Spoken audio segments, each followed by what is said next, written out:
اعوذ باللہ من الشیطان الرجیم، بسم اللہ الرحمن الرحیم۔ فطرے کے مسائل بیان ہو رہے ہیں۔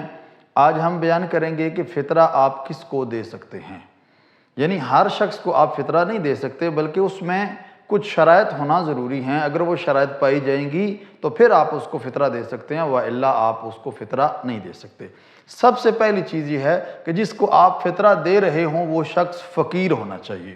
فقیر سے مراد ہر مانگنے والا نہیں ہے، بلکہ فقیر سے مراد وہ شخص ہے کہ جس کے سال بھر کے اخراجات پورے نہ ہوتے ہوں، اسے قرض لینا پڑے یا مشکلات کا شکار ہو۔ آپ اپنے معاشرے میں دیکھ سکتے ہیں کون سے ایسے افراد ہیں کہ جو مشکلات کا شکار ہیں اور ان کے سال بھر کے اخراجات پورے نہیں ہوتے۔ اس کے بعد ضروری ہے کہ وہ شخص شیعہ اثنا عشری بھی ہونا چاہیے۔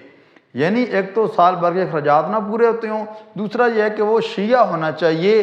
آپ اہل سنت کو اختیاری صورت میں نہیں دے سکتے۔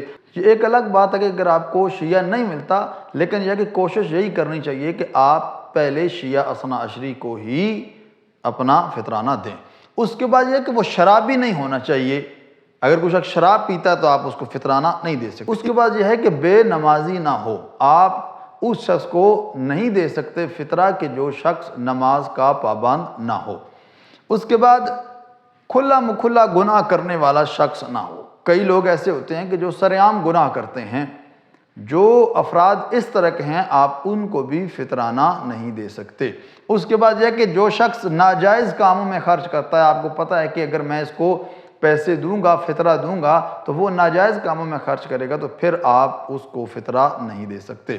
اس کے علاوہ آپ مقروض کا قرض ادا کرنے کے لیے اس کو فطرہ دے سکتے ہیں کہ تاکہ وہ قرض ادا کرے، لیکن یہ یاد رہے کہ جس کو آپ فطرہ دے رہے ہیں، جو شخص مقروض ہے، وہ شیعہ بھی ہونا چاہیے، وہ کھلا مکھلا گناہ بھی نہ کرتا ہو، وہ بے نمازی بھی نہیں ہونا چاہیے۔ تو یہ شرائط جو اوپر بیان ہو چکی ہیں وہ ساری کی ساری اس میں پایا جانا ضروری ہے۔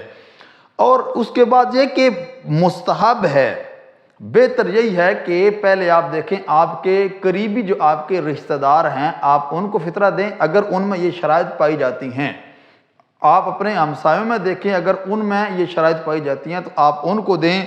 جو اہل علم ہیں آپ ان کو تلاش کر کے دیں۔ اسی طرح جو دیندار شخص ہیں، وہ افراد جو لوگوں کے سامنے ہاتھ نہیں پھیلاتے، بہتر یہ ہے کہ آپ ان تک اپنا فطرہ پہنچائیں۔ دعا ہے خالق کائنات کی بارگاہ میں خداوند کریم ہم سب کو احکام الہیہ کے مطابق زندگی گزارنے کی توفیق عطا فرمائے۔ والسلام علیکم ورحمۃ اللہ وبرکاتہ۔